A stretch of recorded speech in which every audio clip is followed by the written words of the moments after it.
Hey everybody, it's Gary the Google Guy here, and today I want to show you and tell you about my favorite keyboard shortcuts that I utilize in Google Drive.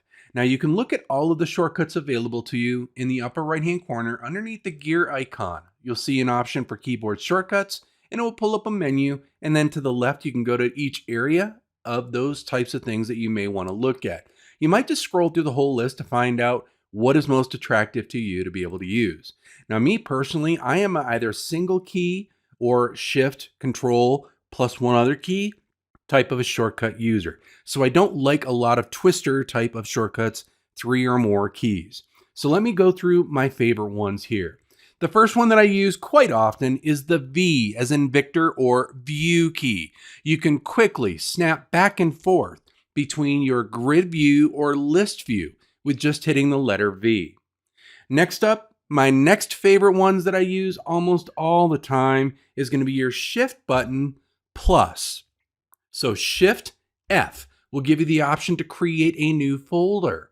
Now these next ones are really nice shortcuts. T, P, and S, as in Shift T, you'll see will create a new Google Doc.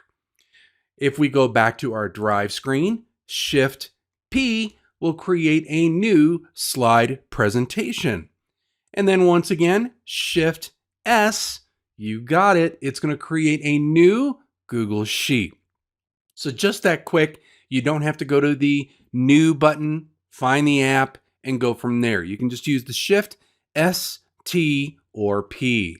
And then the last one that I really like, and I use this quite often, is going to a file, and instead of having to right click or go to a menu to find the star icon, you can simply use your S button, and that will add a star, or S again will take the star off of that file. So those are my most common ones that I use, the favorite ones, just to speed up my workflow that little bit. Until we meet again, another day, another time, another tip, trick, hack, or update, this is Gary the Google Guy, signing off.